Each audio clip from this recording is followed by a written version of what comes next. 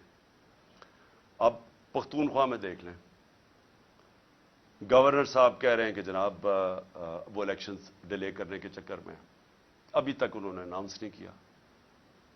اور جبکہ سب کو پتا ہے کہ اب ہمارے پاس ٹائم جو ٹائم تھا الیکشن کروانے کا وہ کم ہوتا جا, ہم آگے نکل گئے. 30 اپریل جانا بھی غلط تھا کیونکہ آئین تو اجازت نہیں دیتا تھا, لیکن چونکہ انہوں نے جان کے سیبوٹاج کرنے کی کوشش کی 30 اپریل دینی پڑی, تو یہ اس سے بھی آگے جانے کی کوشش کر رہے ہیں. اس لیے میں اپنی عدلیہ کے ساتھ عدلیہ کو صرف قوم کی طرف سے پیغام دینا چاہتا ہوں. قوم آپ کے ساتھ کھڑی ہے. قوم وہ اور ہم وہ لوگ ہیں جو صرف اور صرف آپ سے انصاف چاہتے ہیں, آپ سے جو اس ملک کا آئین ہے اس کی دفاع چاہتے ہیں. یہ جو مافیا ہے, یہ جب فیصلہ ان کے خلاف آتا ہے یہ اٹیک کر دیتے ہیں سپریم کورٹ کو, اور جب فیصلہ ساتھ آتا ہے تعریفیں شروع کر دیتے ہیں پریشرائز کر کے. میں آپ کو صرف آخر میں ریمائنڈ کروا دوں کہ جب جو دھاندلی کے اوپر سپریم کورٹ میں کیس چلا تھا 2015 میں, وہ ہمارے خلاف کیا, ہمیں بڑی تکلیف ہوئی. ایک دفعہ بتائیں کہ میں نے اس کی کوئی تنقید کی ہو, ہم نے ایکسیپٹ کر لیا. پھر جب میں نے اپنی اسمبلیز ڈیزالو کی اپریل کے اندر, پچھلی اپریل میں نے الیکشنز اناؤنس کر دیے, سپریم کورٹ میں کیس چلا گیا. سارا جو سپریم کورٹ میں بات چیت ہو رہی تھی وہ ساری ہو رہی تھی کہ الیکشنز میں اب چلے جائیں, اور وہ چلے جاتے ملک بچ جاتا اس عذاب سے. لیکن الیکشن کمشنر نے وہاں کہا جی میں 3 مہینے میں الیکشن ہی نہیں کروا سکتا, اور وہ فیصلہ ہمارے خلاف چلا گیا. بڑی تکلیف ہوئی ہمیں. ایک دفعہ بتائیں کہ میں نے تنقید کی ہو اس کی, لیکن یہ ہر فیصلہ جو ان کے خلاف جاتا ہے اس کے اوپر یہ بلیک میل کرتے ہیں, نام لے لے کے ججز کے خلاف بات کرتے ہیں. اور اس لیے ضرورت ہے سارے ملک کو کہ اگر ہم نے اب آگے جانا ہے, اور اس کی ملک کی بچت ہی رول آف لا میں ہے. ملک بچے گا تب جب قانون کی حکمرانی ہوگی. وہ اس کی دفاع کرنی ہے سپریم کورٹ نے, اور ہم صرف آپ سے اپیل کر سکتے ہیں کہ یہ آپ کو ہر پریشر ڈالیں گے, ہر وہ نامعلوم افراد سے پریشر آئے گا, ان چوروں سے آئے گا, یہ رشوت بھی یہ خریدتے بھی ہیں.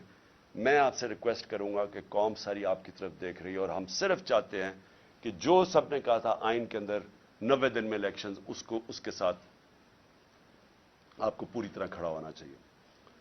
اب میں الیکشن کمیشن کے اوپر اب تیسری بات کرنا چاہتا ہوں. دیکھیں, الیکشن کمیشن, مجھے جتنی تکلیف الیکشن کمیشن سے ہے کسی کو نہیں ہے. انہوں نے میرے اوپر, آپ نے ایلیگیشن لگائی توشہ خانہ کی.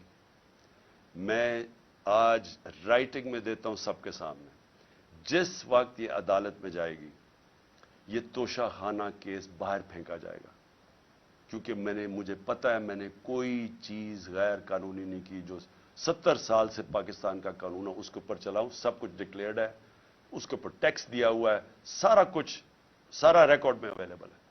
لیکن مجھے پتا ہے کہ اگر یہ توشہ خانہ, کیوں یہ چھپ رہے ہیں, بتا نہیں رہے کہ جی باقی لوگوں کے توشہ خانہ میں کیا ان کی تھی. جس وقت وہ سامنے آئے گا قوم کو پتہ چلے گا کہ توشہ خانہ میں باقی لوگوں نے کیا کیا ہے. باقی حکم جو پرائم منسٹرز تھے, جو پریزیڈنٹس تھے, جو آرمی چیفز تھے, یہ کیا کرتے رہے توشہ خانہ کی گفٹ سے. وہ انشاءاللہ اگر یہ پورا کیس کھلے تاکہ پتہ تو چلے لوگوں کو توشہ خانہ کیا ہے. تو مجھے بڑی تکلیف ہے کہ میرے اوپر انہوں نے, کردار کے اوپر انہوں نے یہ جو اٹھایا ہے الیکشن کمیشن نے. اور پھر فورن فنڈنگ, یہ بھی ہمیں گھسیٹا ہے میڈیا ٹرائل کے تھرو. پتہ چلا وہ فورن فنڈنگ ہی نہیں ہے, اب پتہ چلے پروہیبٹیو فنڈنگ ہے. لیکن اگر آپ نے یہ کرنا ہی تھا, ہمارے کیسز سب کے سامنے ہیں, بکس ساری قوم کے سامنے ہے, لیکن ان 2 پارٹیز کی کیوں نہیں سامنے لے کے آ رہے ہیں تاکہ پتہ تو چلے کہ انہوں نے فنڈنگ کدھر سے کرتے ہیں. تو مجھے تکلیف اس کی ہے. لیکن ملک کی خاطر, جس طرح میں نے کہا کہ میں اپنے قاتلوں کو جنہوں نے قتل کرنے کو, ان کو بھی معاف کرنے کے لیے تیار ہوں. میں الیکشن کمیشن کو بھی سب کچھ جو مجھے ذاتی طور پہ تکلیف اور ہماری پارٹی کو اس کو بھی معاف کر دیتے. لیکن اس وقت قوم کی ضرورت ہے.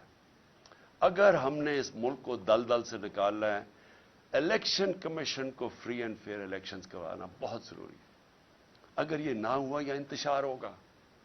میں آپ کو بتا رہا ہوں کہ اگر یہاں اس الیکشن کو صحیح طرح نہ کروایا گیا اور اس میں جس طرح کی دھاندلی پلان کی جا رہی ہے, یہ جو کیئر ٹیکر ہی ہے, یہی دھاندلی ہے. کیونکہ کیئر ٹیکر تو ہوتا ہے غیر جانبدار, یہ تو بالکل دشمنوں کو اوپر بٹھا دیا ہے. تو یہی دھاندلی ہے. اور اس کے بعد جو بھی قدم ہے, جو پلاننگ ہو رہی ہے, میری صرف آپ کو اپنی قوم کی طرف سے کہ آپ کو اس وقت فری اینڈ فیئر الیکشنز کروانا چاہیے, اور کسی صورت پہلے یہ جو غلط کیئر ٹیکر اپوائنٹ کے, ان کے ذریعے ریٹرننگ آفیسرز ان کی بیوروکریسی پہ نہیں بلکہ جوڈیشری سے مانگنی چاہیے. جو عدلیہ سے ہمارے ریٹرننگ آفیسرز ہیں ان کو اپوائنٹ کرنا چاہیے. اور پھر آخر میں میں اپنی قوم کو ایک پیغام دینا چاہتا ہوں. دیکھیں, یہ جدھر ہمارا ملک کھڑا ہے, یہ آپ سب سمجھ جائیں کہ ہم اگر یہ جو ظلم ہو رہے ہیں, یہ جو ناانصافیاں ہیں, یہ جس طرح کے اوپر چور مسلط کر دیے گئے ہیں اور پھر ان کو اوپر بٹھانے کے لیے ہر قسم کی کوشش ہو رہی ہے, ڈرانا, دھمکانا, FIRs مارنا, یہ جو آپ کے ساتھ, جب تک قوم اس کا مقابلہ نہیں کرے گی, اگر قوم ان ظالموں کے سامنے سر جھکا گئی اور ہم نے خوف کی وجہ سے ان کے سامنے سٹینڈ نہ لیا, تو آگے مجھے افسوس سے کہنا پڑتا ہے کہ ہمارے کوئی مستقبل نہیں. کیونکہ اگر آپ چوروں کو کسی بھی قوم کے اوپر بٹھا دیں گے, کسی قوم کا بھی کوئی مستقبل نہیں. آج جو دنیا میں غریب ملک ہیں, میں تاریخ کا اسٹوڈنٹ ہوں, ایک ملک دیکھ لیں آپ, ان کی غربت آپ کے آخر میں وہ لوگ کہیں گے جی جو حکمران بیٹھے ہیں وہ پیسے چوری کر کے ملک سے باہر لے کے جا رہے ہیں. لیبنان ہے, سب سے زیادہ لیبنان جو تھا وہ, اب دبئی لوگ جاتے ہیں نا, تو ہم جب بڑے ہو رہے تھے سب بیروت اور لیبنان جاتے تھے. آج لیبنان کا دیوالیہ نکل گیا. لوگوں سے پوچھیں, ان کے اوپر کرپٹ لوگ بیٹھ گئے آ کے, وہ کہتے ہیں کرپشن میں مسئلہ تھا. نائجیریا سب سے زیادہ تیل ہے افریقہ کے اندر, تیل کے ذخیرے پہ بیٹھا ہے, غربت کی انتہا ہے. وہاں اوپر پیسے چوری کر کے نائجیریا کی دولت ملک سے باہر جا رہی ہے, جو ہمارے ساتھ ہو رہا ہے. تو میں قوم کو کہتا ہوں کہ یہ لوگ رہ گئے جن کا سٹیک ہی پاکستان میں نہیں ہے, آپ کا کوئی مستقبل ہی نہیں. تو پہلے تو میں اپنی وکلا کمیونٹی کو کہنا چاہتا ہوں, دیکھیں پاکستان کی وکلا برادری کے اوپر سب سے زیادہ ذمہ داری آ گئی. یہ جو سپریم کورٹ کو تقسیم کرنا, یہ جو آئین کی دھجیاں اڑانا, یہ جو ہر قسم کا حربہ استعمال کرنا کہ کسی طرح الیکشن سے نکل جاؤ, یہ وقت ہے کہ جو وکلا, سارے وکلا کو اپنے سیاسی اختلافات دور کر کے سب کو اکٹھا ہونا چاہیے قانون کی حکمرانی کے لیے. آپ نے پاکستان کی تاریخ بدلی تھی جب وکلا کمیونٹی ساری کھڑی ہو گئی چیف جسٹس کی بحالی میں, جس میں نے بھی شرکت کی. میں جیل میں بھی گیا, پہلی دفعہ میں جیل, اور ایک ہی دفعہ جیل میں گیا ہوں, تب دوسری کی تیاری کر رہا ہوں ابھی. تو میں جیل میں بھی گیا صرف اپنی ایک آزاد عدلیہ کے لیے اور ایک رول آف لا کے لیے. اور ہماری پارٹی چھوٹی سی تھی, پوری طرح شرکت کی. تو مجھے تب یاد ہے کہ وکلا کی میں نے جذبہ دیکھا, ان کا جو ان کی دلیری میں نے دیکھی, اور جو کمٹمنٹ تھی رول آف لا کے لیے, میں نے وہ اپنی آنکھوں کے سے دیکھی. اب بہت ضروری ہے کیونکہ اب بھی وکلا کے اندر مافیا آ گیا ہے, اور وکلا کے اندر مافیا تقسیم کر کے بیٹھا ہے, اور وہ ان چوروں کے ساتھ کھڑا ہے. تو میں آپ سب کو اپیل کرتا ہوں کہ یہ ٹائم آ گیا ہے کہ آپ نے ہر تیاری کرنی ہے. آپ نے کسی صورت اس ٹائم کے اوپر اپنی عدلیہ کو نہیں چھوڑنا, اپنی عدلیہ کو تنہا نہیں چھوڑنا. آپ نے جو ظلم ہو رہے ہیں, آپ نے انصاف کے لیے کھڑا ہونا ہے. آپ کو اگر سڑکوں پہ نکلنا پڑے, آپ کو نکلنا چاہیے, کیونکہ جب تک ہم اب جدوجہد نہیں کریں گے ہم ان کو شکست نہیں دے سکیں گے. اور آخر میں اپنے نوجوانوں کو کہنا چاہتا ہوں, اپنی یوتھ کو, ہماری ماشاءاللہ 65% آبادی ہماری 30 سال کی عمر سے کم ہے. مستقبل آپ کا ہے. 8 لاکھ پچھلے سال ہمارے نوجوان جب سے یہ چور اوپر مسلط کیے گئے ہیں, ملک سے چھوڑ کے چلے گئے, امید کھو بیٹھے ہیں پاکستان سے. دیکھیے میں نے اپنی زندگی کا کافی بڑا ٹائم باہر گزارا ہے. میں آپ کو ایک آدھ چیز بتا دوں کہ دیکھیں باہر جا کے آپ کی زندگی بھی آسان ہو جائے گی. اگر آپ پروفیشنلز ہیں آپ زیادہ پیسے کما سکیں گے, آپ کمفرٹیبل زندگی بھی گزار سکتے ہیں, بالکل ٹھیک ہے. لیکن جو اپنا گھر ہے اس کو کوئی متبادل نہیں ہے. آپ ہمیشہ وہاں پرائے سمجھے جائیں گے. آپ کو سارا وقت جو وہ 3-4 جنریشنز بھی وہاں پیدا ہو گئی ہیں, ان کو سارا وقت ایک دھماکہ ہوتا ہے, ان کو ثابت کرنا پڑتا ہے کہ جی ہم دہشت گردوں کے خلاف ہیں اور ہم بڑے اچھے شہری ہیں آپ کے ملک کے جدھر بھی وہ رہ رہے ہیں, کیونکہ وہ آپ کا ملک نہیں ہے. ہاں کئی اپنا رہے آتے ہیں, ایڈجسٹ بھی کر جاتے ہیں. کئیوں کو زندگی کا مقصد ہی ہوتا ہے کہ اچھی زندگی گزاریں, گاڑی اچھی ہو, گھر اچھا ہو, تنخواہ اچھی ہو, تو اسکول میں بچے اچھے چلے جائیں. بس ان کا مقصد ہی زندگی کا یہ ہوتا ہے. لیکن جن کا اس سے بڑا مقصد ہوتا ہے کہ اللہ نے ہمیں کسی مقصد سے دنیا میں بھیجا ہے, ہماری ذمہ داری ہے کہ اللہ ہمیں زیادہ پڑھا لکھا دیتا ہے تو ہماری ذمہ داری ہے معاشرے کو, اور سب سے بڑی ہماری ذمہ داری ہے کہ اللہ کی زمین پہ انصاف قائم کرو. میرے نبی صلی اللہ علیہ وسلم نے پہلی چیز مدینہ کی ریاست میں عدل اور انصاف قائم کیا تھا, پھر خوشحالی آئی تھی, پھر عروج آیا تھا, پھر انہوں نے جمہوریت قائم کی تھی. جمہوریت کا مطلب جمہوریت رول آف لا کے بغیر نہیں بن سکتی. انہوں نے بادشاہت پہ نہیں مسلمان کھڑے ہوئے تھے, اور وہ جو فاؤنڈیشن رکھی تھی مدینہ کی ریاست میں, انہوں نے دنیا کی امامت کی تھی. اور اللہ ہمیں بار بار حکم کرتا ہے کہ ان کی زندگی سے سیکھو, ان کی شریعہ پہ چلو. تو میں سب کو آج آپ کو اپیل کر رہا ہوں کہ ہمارا مسئلہ یہ ہے کہ یہاں انصاف نہیں ہے, اور یہ جو چور اوپر بیٹھ گئے ہیں اور این آر او لے گئے ہیں, اس کا مطلب انصاف نہیں ہے. جب ایک طاقتور کے لیے ایک قانون اور کمزور کے لیے دوسرا, اس کا مطلب جنگل کا قانون آ گیا. جنگل کے اندر شیر کے لیے ایک قانون اور بیچارہ ہرن کے لیے دوسرا ہے. تو ہمیں پاکستان کو ایک وہ جو اسلامی ریاست جو بڑی خواب کے نام پہ بنی تھی, اس کی بنیاد انصاف ہے. اور انصاف کے لیے جب آپ کھڑے ہوتے ہیں, اس کو جہاد کہتے ہیں. اور انصاف تو کمزور چاہتا ہے, طاقتور تو اپنے آپ کو قانون کے اوپر رکھنا چاہتا ہے. تو جب طاقتور کے سامنے کھڑے ہوتے ہیں, یہ ہوتی ہے انصاف کی جنگ, جہاد. حضرت ابو بکر, حضرت عمر, حضرت علی, ان کی پہلی جب وہ خلیفہ بنے تو پہلی چیز انہوں نے کیا کی کہ میں طاقتور کو قانون کے نیچے لے کے آؤں گا, انصاف قائم کروں گا. ہمارا مسئلہ ہی ناانصافی ہے, اور اس کے لیے جو ظالم ہیں, یہ جو سب ملے ہوئے ہیں, یہ جو سارے ان کے سہولت کار اور یہ جو منی لانڈرز اور جو ڈاکو سب اکٹھے ہوئے ہیں, ان کا صرف ایک مقصد ہے کہ یہ انصاف نہ آنے دو. عمران خان کو میری کیا لڑائی ہے ان سے؟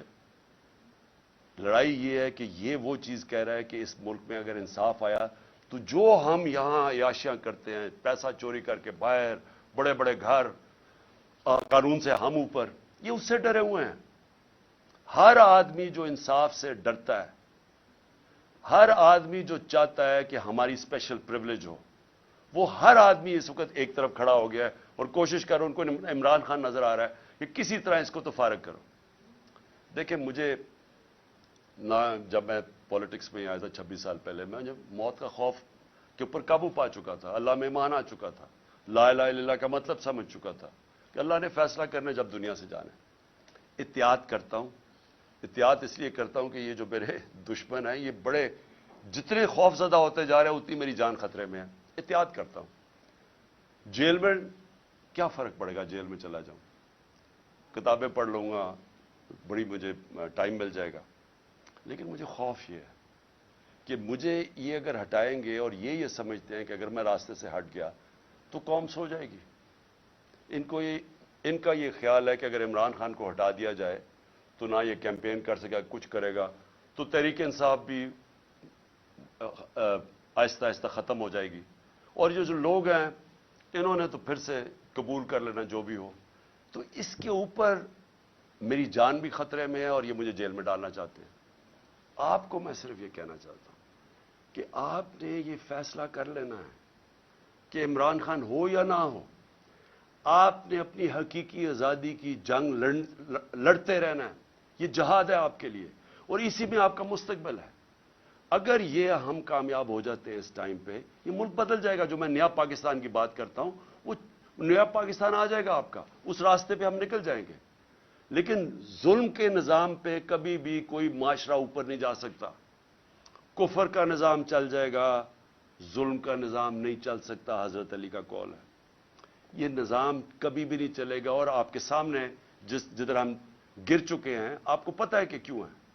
کہ جب آپ ان چوروں کو این آر او دے دیں اور بیچارہ غریب آدمی جیلوں میں رہے تو اس قوم کی تو کوئی مستقبل نہیں ہے. اس لیے جو بھی مجھے پکڑتے ہیں, آج پکڑتے ہیں, کل پکڑتے ہیں, میں ساری قوم کو یہ کہتا ہوں کہ آپ نے اپنے حقوق کے لیے سڑکوں پہ نکلنا ہے. جانوروں اور بھیڑ بکریوں میں یہ فرق ہوتا ہے, بھیڑ بکریاں سارے ظلم سہ جاتی ہیں. انسان کا بڑا مقصد ہوتا ہے, وہ ظلم کا مقابلہ کرتا ہے, وہ جہاد کرتا ہے اور وہ ایک معاشرے کو زندہ کر دیتا ہے. حضرت امام حسین کی جو شہادت تھی وہ ساری دنیا کے لیے, مسلمانوں کے لیے ایک چیز سامنے آ گئی کہ جو رائے حق ہے اس کے لیے اگر آپ کی جان بھی چلی جائے آپ اپنے معاشرے کو زندہ کر دیتے ہیں. جس طرح علامہ اقبال نے کہا کہ وہ کربلا کی سوچ سے سارا وقت مسلمان ریولوشنری اسپرٹ میں رہتا ہے, اپنے آپ کو پھر سے کھڑا کرتا ہے کہ میں نے رائے حق پہ کھڑا ہونا ہے. یہ سیدھی سیدھی جنگ ہے چوروں کی اور رائے حق کی. اور اس کے لیے میں پھر سے قوم کو اپیل کرتا ہوں, میں ہوں یا نہ ہوں, آپ نے اس جنگ, اس جہاد سے ہٹنا نہیں ہے. کیونکہ اگر آپ ہٹ گئے تو یہ سارا پاکستان کا مطلب ختم ہو گیا. پھر یہ بہت بڑا دھوکہ تھا پاکستان. پاکستان زندہ باد.